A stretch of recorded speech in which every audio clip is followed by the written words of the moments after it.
Hello, wrestling fans, and welcome back to 10 Count. I'm Steve Fall, but on today's edition, you might know him as Erick Rowan, but you might know him as this amazing actor in the short film Tito. Joseph Root, how are you doing today? I'm doing good. How about Oh, you, man? I'm Good to see you doing again. I'm doing super duper. I had a baby about 2 months ago. I got two other crazy wild children running around. So I'm a little sleepy. No, but I'm feeling good. I am feeling great. But talking to you last time, me and you, it was right before this whole White Rabbit situation happened in the WWE with Bray Wyatt returning. And me and you were guessing, could it be Bray Wyatt? Well, we guessed right. We did. We're good. We should play charades together sometime because we're pretty good at guessing. But have you seen his return? Have you seen any of this work? Because so far, people are very intrigued of allowing him to do things it seemed like he wasn't allowed to do before. I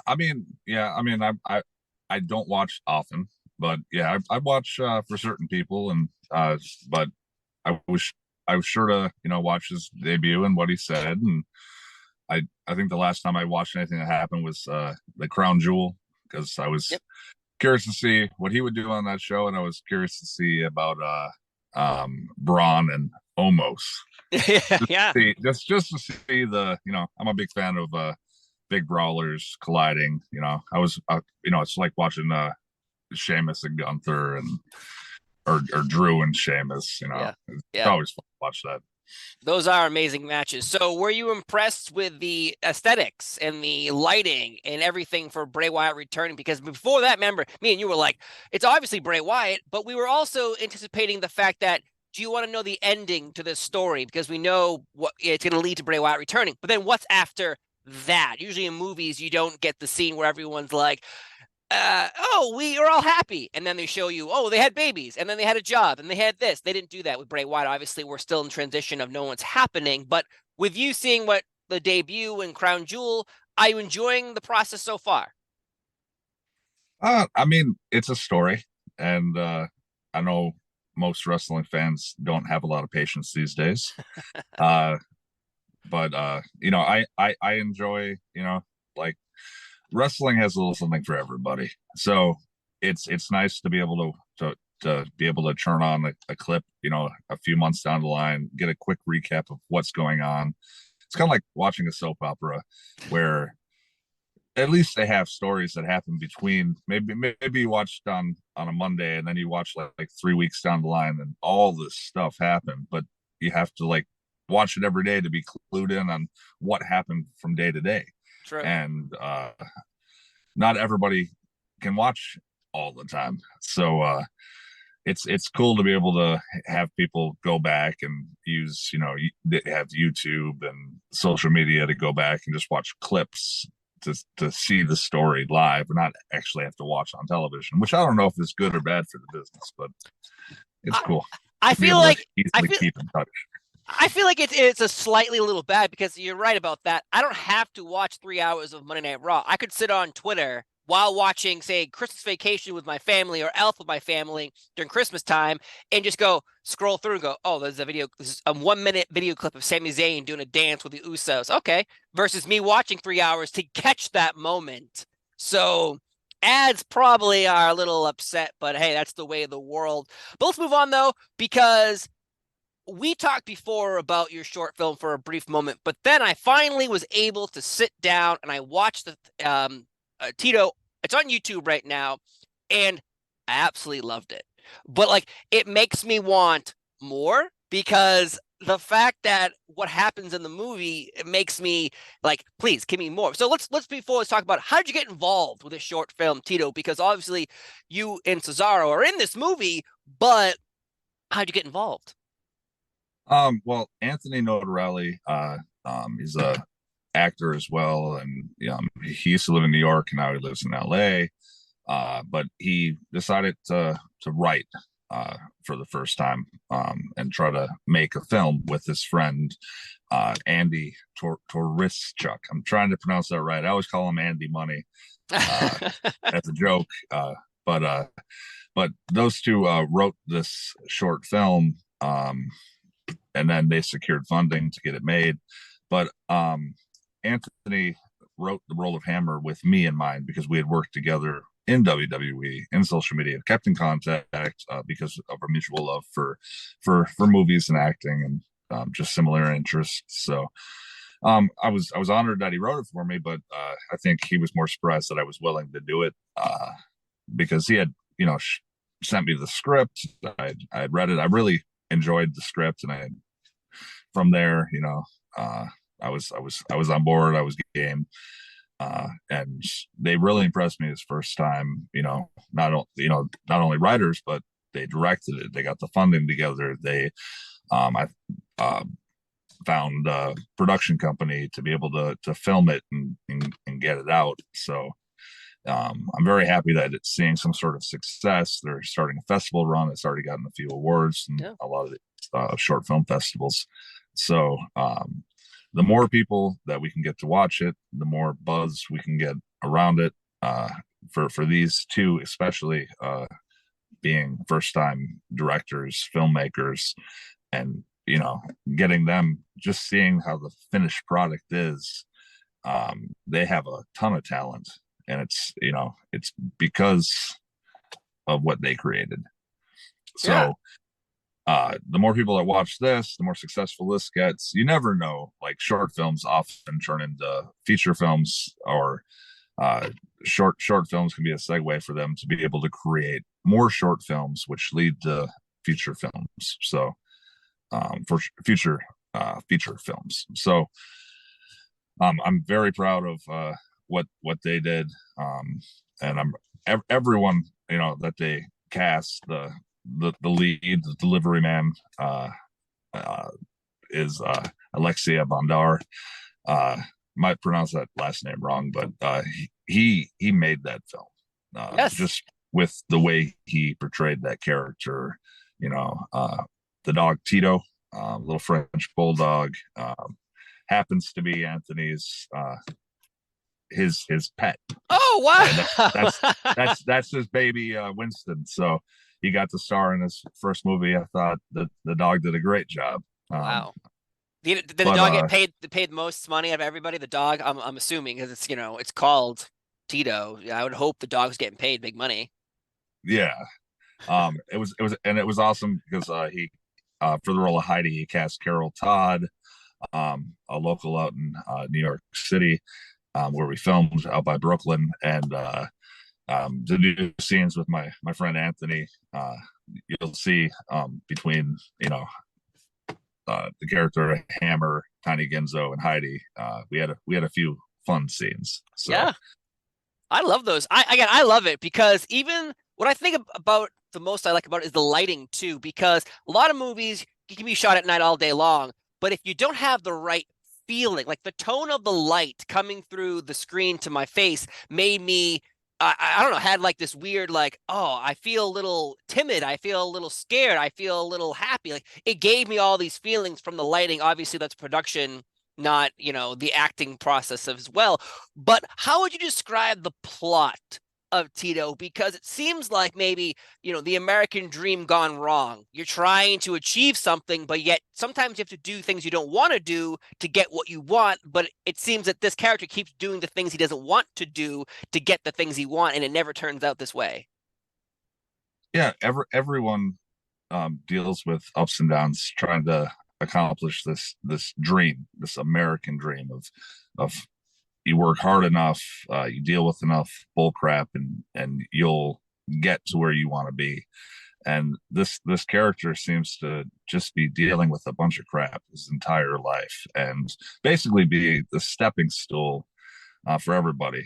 There's a cool scene in the film, I think, that touches on, even though he's getting stepped on, maybe he's stepping on people's dreams as well.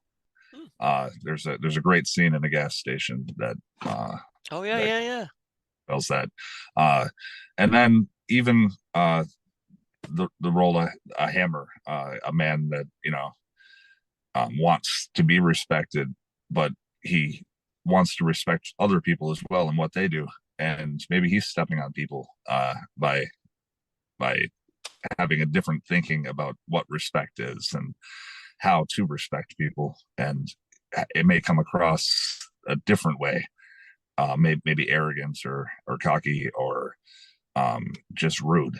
But yeah, it's just the American dream and how it's it's perceived in so many different ways by so many different people, and so many people think they can just take it no matter what's the consequence. I love the fact that you brought that up about your character as well, because your character is all about respect, but the size, the stature of a man like you, obviously intimidation is going to be a factor no matter what you do, what you say. Just standing there brings in intimidation to the other characters in the scenes you're involved with. So the fact that you're like, listen, dude, I want to be nice, I want to show respect, but yet it seemed like violence was never going to be your answer, but it could be because of your stature and your presence, which really threw me off. Because you think, you think in your brain, oh, they hired big guy to be big guy. They didn't hire you to be a big guy. They hired you for your skills as an actor. It so happens that you are a big guy, which I really enjoyed, which surprised me. Sorry, but at the same time, when you think of wrestlers in movies, sometimes you think of, oh, they were hired because they look like a big, strong, scary man. But that wasn't the fact with your character. When someone presented this with you, like, hey, by the way, we want you to be a man who's all about respect. Like, how did that make you feel? Because I imagine other roles you've been involved with, people like, we want you to be the badass. Actually, I've been lucky enough to try to break the mold Good. of just playing the stereotypical big guy. Yeah. Like I love roles where there's more to a man than just being this big monster. I played that for 9 years. I played that in WWE Yeah. as Erick Rowan character. I still do it as, in wrestling, where you're this big guy and you're not allowed to show emotion. Like at the end of the day, and like I'm a father, you know, I'm a husband. Uh, I've I've made mistakes in my life. I've done good things in my life. I've lived just like any human being. And just because I happen to be a certain size, I think people think a certain thing about you or perceive you a certain way. Yes. And I think on film, it's easy to be put in a stereotype as this man just because he's 6'8", 300 plus pounds with a giant beard, and he looks a certain way, or he looks like a biker, he looks like a Viking, he looks like somebody that would kill you. I mean, yeah, I mean that's aesthetically because that's the stereotype. Right. And to get offered roles where you can show these different sides, these different emotions of just being human, that's what's appealing to me, and that's what I love to do. And so when this role came along, it was specifically not because, hey, this guy's big. That's the whole point. He's big, but look at the way he's reacting. Yeah, he could go off in a second, probably snap this guy's neck, but he doesn't want to do that. He just wants to, have a little respect, have fun, and live the American dream. Right. And I think that's true too about even all the characters that had speaking roles in this movie. It seems like even, you have a woman with you with an eye patch, and you start to think of like, what are their backstories? Like you just said, you easily could snap someone's neck and get what you want. But I'm curious of like the backstory of that character. How did you end up where you are? What is in these bags? Like what is happening? And I think that's the question, like a Pulp Fiction, you open up the briefcase, you don't see what's inside. You have ideas of what it could be. This movie, same thing. You have a man delivering packages, but you're really not sure what's in them.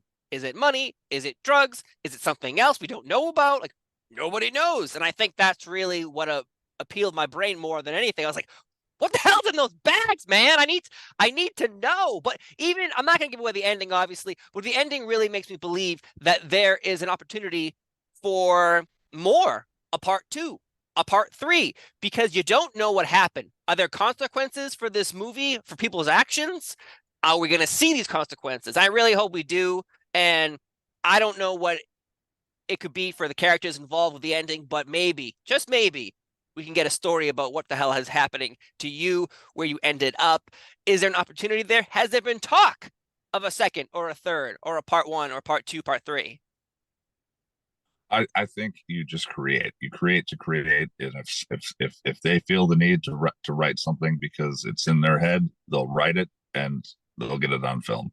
The whole point of film is to create and put it out there because it's what's in their head and it's an art. Like you don't do it to force it. It's like, oh yeah, we're gonna make Star Wars 1, 2, 3, 4, 5, 6, 7, 8, 9, 10. I don't think they knew they were going to make 27 Star Wars. Probably not. And some of those Star Wars probably shouldn't have been made. I agree. Because I thought the original trilogy was just fine. Yep. But I think it's that way. It's you create to create, and you try not to force it. Once you start trying to force things, it just seems like regurgitated. It has to happen organically.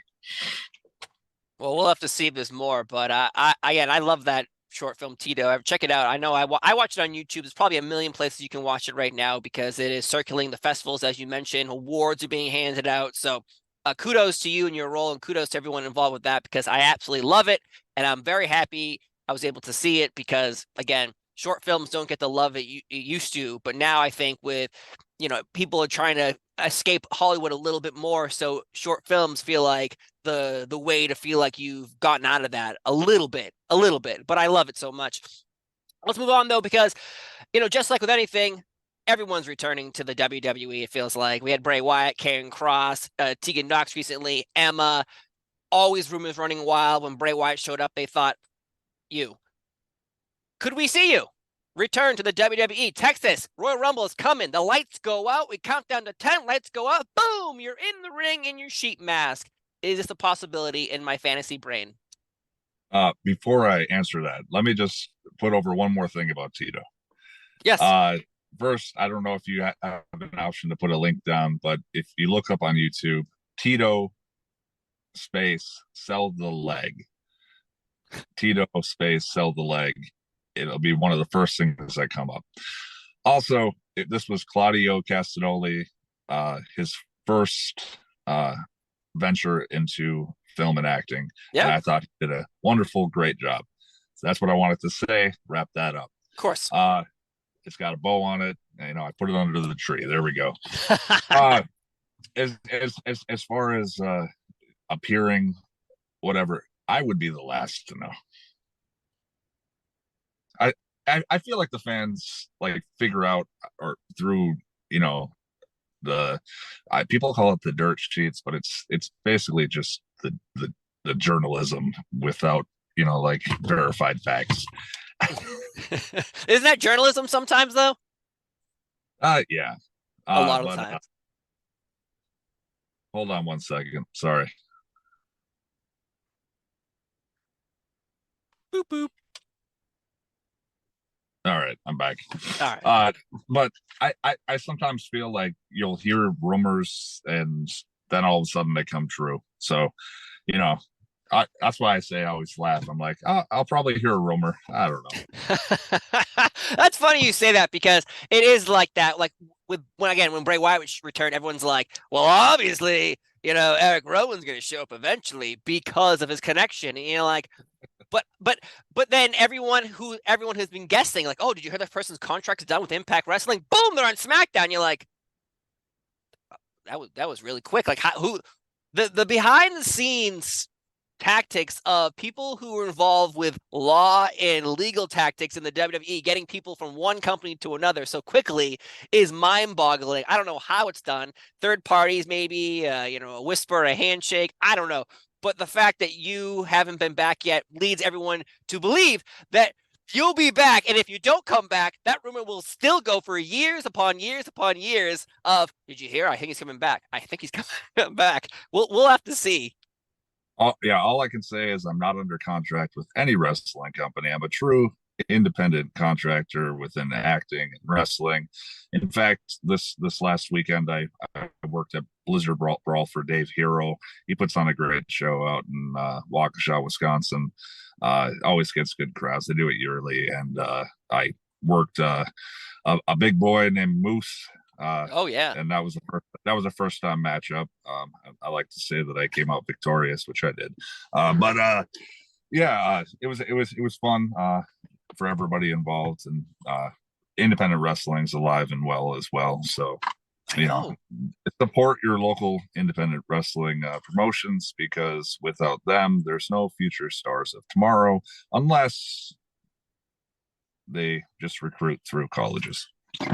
Yes, that's an interesting thing, because if you go back 10 years ago, maybe even 5, wrestling fans would like stick their nose up at someone who's like, oh, you were in the NFL, you busted your knee, now the WWE brings you in, boom, you're on TV.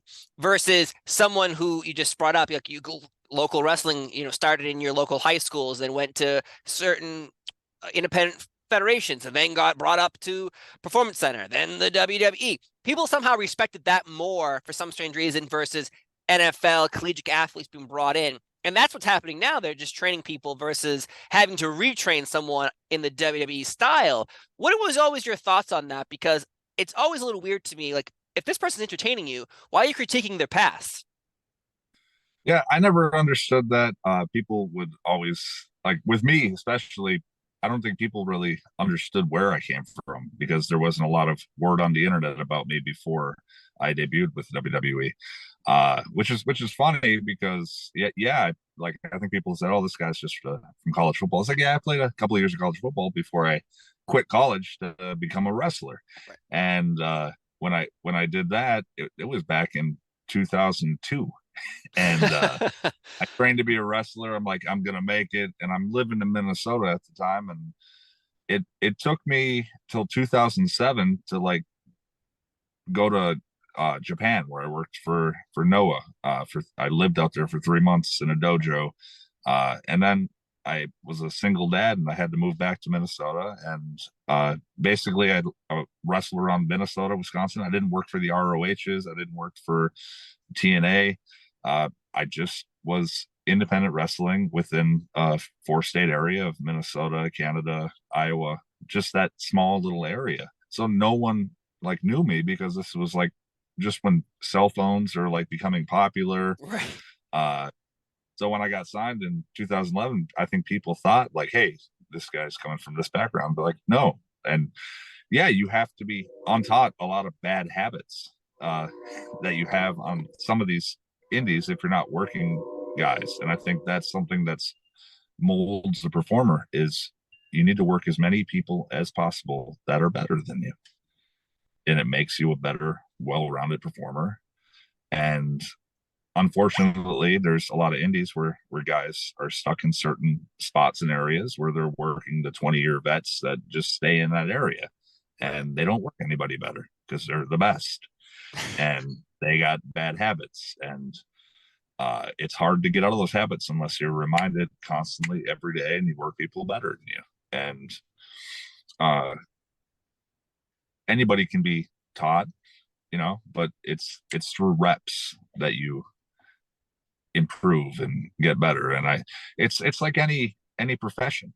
You're not gonna just be naturally gifted. And if you are naturally gifted, if you don't continue to get better, then you have that plateau. Oh, he started out great. Well, he's the same performer he was since that day, because he's not trying to improve. He's not working those people that are better, and he's not working regularly and consistently. Yeah, you can practice. Practice is way different than performing in front of live crowds and going 110%. Right. I guess the perception is always going to be strange when someone's like, oh, you're a football player. That means you can't be good at wrestling. It's like, what do you think they've been doing their whole lives? Or like a track runner. They weren't just plopped in as a track runner and were really good. It's like they probably been training since they were, a little kid, all the way up until high school, all the way up until college. And then once you hit a certain level, like if you don't go to the Olympics, even after the Olympics, what's after the Olympics? There's only a few people that from the Olympics who continued on as being a celebrity type person. It's the end of the road. There is an end eventually, and fans critiquing where you came from versus you're entertaining me now, but your past somehow affects my present feelings about you, which is massively confusing to me. And I think that's there's good and bad with everything. There's some naturally gifted athletes that don't have that dedication. That maybe, hey, they made it so far in their sport that they played before, and now they get a chance and opportunity with the WWE. And there's some people that have that dedication that'll improve every day and get better and better. Baron Corbin was one of those guys that just kept. He had that dedication in him. There's other guys that didn't have that dedication in them to improve and get better. And it's the same with independent wrestling, and I include myself in that, where I'm a guy that, yeah, like I had to be on top of a lot of things, but hey, I kept going and I kept improving because I'm a dedicated guy. And when I put my mind to stuff, I follow through, I do it. And those are the kind of people you need in the business. You need people with like, check your ego at the door. Like it's weird to me because wrestling is just, I don't know, people call it art, people call it, dancing, but it's 2 to 4 to 6 people in a ring at a time, having to work together to make each other look like they're beating the crap out of each other, stretching each other to the limits without hurting each other. Right.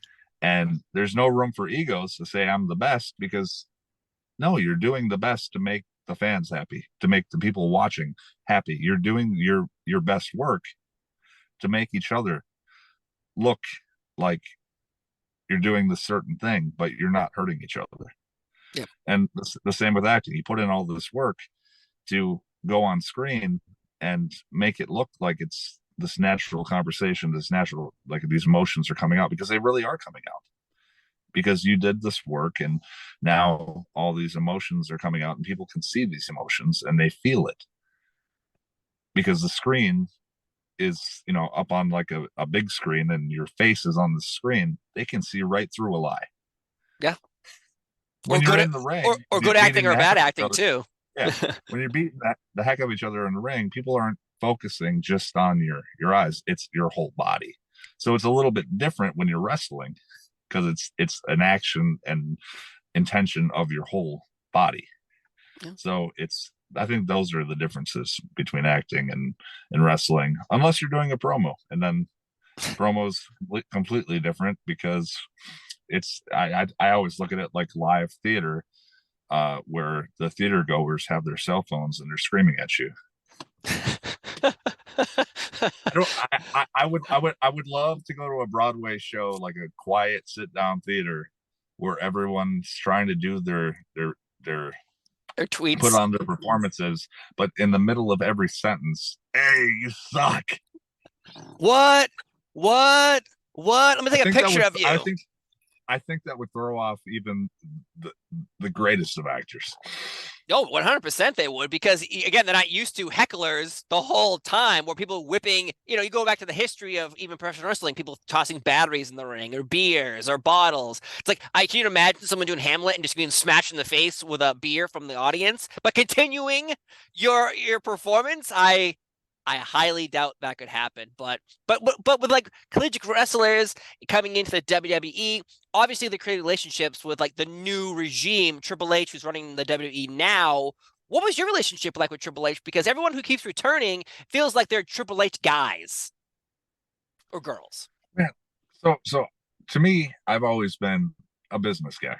I go to work and I'm professional, nice to everybody, treat everybody like with respect, like you do at work. And exactly. And like it's work. You do the best of your ability every day. You improve on what you have to do. And when you talk about relationships, it's like, yeah, it was cordial. It was business. And that's all it was. Like, people act like, oh, we were best buds. It's like, I'm not like that. I have it. It's like a wrestling. People say, oh, it's the greatest job ever. It's like, no, it's still a 9 to 5. It's still a job. You still go into work. You get your list of what you need to do. It's a job, and you perform your job to the best of your abilities, regardless of. People always say, oh, it's bad creative, bad. Like, it's your job. Like, do your job. go home. Just do it to the best of your ability. And if you have, if things are better now, and you're able to have a little bit more creative input, that's even better. Like I'm happy as hell for those people, because then they're able to get across these things and maybe put on a way better show.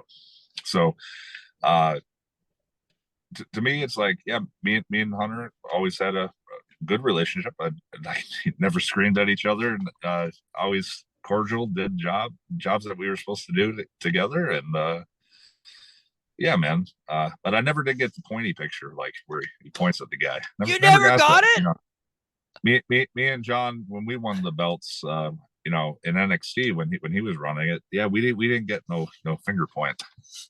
That's a disappointment. I wonder who the first person was then who got that finger point, because if you go back to the original like history of NXT, the champions, you know, you got what, you know, Bo Dallas, you know, there's a few other people I think of, but I don't think they got the finger point. When did that happen? The history buffs are gonna have to look this up. There'll be a podcast in 20 years. I remember the reason Neville got the first point was because he was a Triple H guy. I remember that now. That'd be hilarious.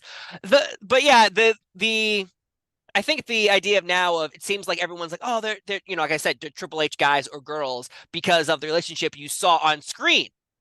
No one has a clue what is happening backstage. You know, like I said, like Tegan Nox just returned on SmackDown recently, and it always seemed like when we saw backstage moments of her being injured, Triple H was always there, you know, as a support system. But is that for cameras, or is that a real support system? And we don't know, and we will never know. And that's, I think, the key that people always want to unlock that door of trying to figure out, is this real or not real? There's a camera there because they're filming everything for every reason. I don't know why, but your relationship with Triple H, you said he was your boss. You came to work, you clocked in, you clocked out. But some people believe, like, you're not you personally, but there are wrestlers out there being like, hanging out with Triple H at his house by his pool with his kids, you know, playing, you know, squash. I don't know. Obviously, that was your job, was to go to work and work. Yeah. All the times I got injured and you saw me off TV is because I was having surgeries. Was Triple H there hugging you? Every time I was off TV for a period of time, it's because I was having a surgery. You never saw cameras around me. No, I was by myself, and you know, at the hospitals, getting the surgery, flying back home, miserable, doing the rehab every day, sometimes twice a day, and you know, nobody ever talked about it. I've had to. I remember when the Bludgeon Brothers, when we had won at SummerSlam, I tore my bicep. They gave me one day off so I could hopefully deal with the pain. And then we did a SmackDown versus the New Day, where we're using ladders and all this sort of stuff. In the meantime, I don't have a right bicep that's attached to my arm. But I never made a story out of it. How does that conversation even come up? You're like, oh, I hurt my arm. I think I tore my bicep. Like, yeah, but can you work? Like, is that the conversation you hear? Because you wonder, you have to sign something that says, I will go to work injured, and if I get hurt more, it's my fault, not yours. There was always a funny thing that happened, because when I tore my bicep, it was during the match at SummerSlam, where Woods did a flip dive on me, and I think I had to move the cameraman, and I went under with my arm like this, and then it kind of just, I caught him, but it tore the bicep right there. Whatever, continue the match, we finish, and I say to John, I say, yeah, I'll see you in 4 to 5 months. And he's like, what? And I was like, yeah, I tore my bicep. And you know, we get to the back, and I think John was selling his shoulder, like, you know, just from the match. And we get to the back, and Road Dogs sees me first, and he's like, hey, is Harper okay? And I was like, yeah, he's fine. But I let out the largest F word I've ever let out in Gorilla. I'm effing not. And I just took off. And I went to the trainer immediately, and I said, yep. And I showed him my bicep, and he's like, yep, you tore it, wrapped it up with some ice. And then I think maybe like 20 minutes later, Road Dogg comes, oh, I'm sorry, I didn't know. he's like, you're both just so good at selling because he's selling his arm and I'm not selling my bicep at all. But Oh my but but God. but yeah, it's fun because like the fans don't know, and it's like with the character with the Bludgeon Brothers, where I wasn't supposed to show that I was hurt, Right. Right. And but you're like, it's cool. People can use that in stories, and it's cool. But it would have been fun to have the cameraman on me when I was coming back and doing all that stuff because it would have showed a different emotional side of me. But like, yes. in hindsight, I think now that drives me more with acting and anything else I do in the future with wrestling because it tells me I don't have to be just that big guy. I can do these other things. I can do this. I don't need to be a clown for people's amusement, but I can be myself more to say. It'd be a little weird if they were like, all right, we need the sheep mask on you and we're going to be doing rehab. It's going to be one of those 24/7 specials where we show your emotions, but you're going to we want you to wear the sheep mask. We want you to wear it the whole time. You'd be like, like I remember Seth Rollins got one of those. He got injured as world champion and they filmed him getting ready and everyone's like, oh, he's a baby face. He's a good guy. The next day he came back as a bad guy. Everyone was like, what are you doing? Like we all feel bad for him. And it was so awkward. It just felt like a right turn was supposed to get a left turn. But with you, I think shooting that, you're right, Bludgeon Brothers, your character, it would have been very, I guess, awkward to film you. Like Undertaker getting better, be like building caskets, fixing his arm. It'd be a little awkward, I think. Well, it's like when Miz would go and film some of these, either the Marine 4 or Marine 5 or like I think they Marine had like seven and a half. this dance. I think this like Christmas movie that he did a long time ago. Oh yeah. So like they would do these movies and then they come back, they'd promote them forever, and then when they come out on screen, hey, watch my movie. By the way, I'm a bad guy, and then they beat Yes. up everyone would boo him, and I'm like, I don't think people are going to want to watch the movie. No. No. What little kid's Just, like, just, I want to go see this movie now, Dad. fans, yeah. Yes, I 100% agree with that as well. It's always like a weird, like, oh, I'm sorry, you're having a movie coming out. I remember Sheamus was in Ninja Turtles, and I was like, oh man, they're really gonna push him, and this is this and this, and I was like, he was part of, nothing against Sheamus, but like they didn't have him in a prominent role at the time when Ninja Turtles is coming out in theaters, and I'm thinking, what a weird decision this is. Where you have a huge blockbuster summer movie, Ninja Turtles, your wrestler is in it. Wouldn't you want him in a good spot to help promote, not be like jobbing out to people? This makes no sense in my brain, but I guess they didn't care about the movie. They only cared about what they were doing on their own shows, which is always like Stacey Keebler, Dancing with the Stars, but it was on Mondays. So they didn't want to promote it because it would have competed with Raw. I think it's changed a little bit because now people are still using Brand Army, using Twitch. For so long, it felt like it was like, you can't do that because we're not getting any money from this. At least that's how I felt. But I still don't understand what Twitch is. people playing video games. I play video Okay. game, and you watch me play video game while I answer questions from people. It's usually like, I don't want to. I will not continue because I'll get in trouble if I continue talking about Twitch, but it's pretty much like a bunch of pretty people playing video games and you're like, please answer my question. And you're like, all right, I'm playing Mario, but I'm wearing a sexy outfit. Okay, this makes sense to me somehow. That's what Twitch is really. I think the first time somebody told me about it, I thought it was like a electronic stem machine that you put on your skin and it twitches. Okay. That'd be nice. That would be nice. That makes more sense to me. But Twitch is $1 billion company, so I can critique all they want, but yet here we are now. But I gotta say though, I always enjoy talking to you because in the beginning, the first time I talked to you, I called you, I think Erick Rowan, and we obviously talked about how that's not your real name, Joseph Rude. Rude. Are you a Rick Rude fan? I always or a Robert Rude fan. I always had a running joke that if I ever had a chance to use the Rude name, which I could never use because there's been so many Rudes, I said, I'm Scandinavian descent. My parents immigrated from Norway. I always joked that Rick Rude was doing the towns and impregnated my mother. Oh my God! He just kept going down the road, and I'm his illegitimate son. And I'm the ravishing Joe Rude. I love it.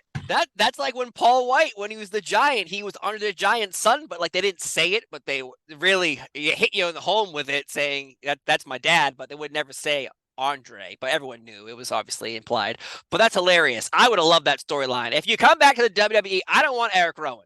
I want that storyline of you being ravishing Rick Rude's son, and he left you behind, and now you're here for revenge using the Rude Awakening on everybody. I think that would work for me, but I'd that's have just to me. be about I'd have to be about 400 pounds and wearing the tights. Oh, whose face is on Just him? to give the aesthetic, you know.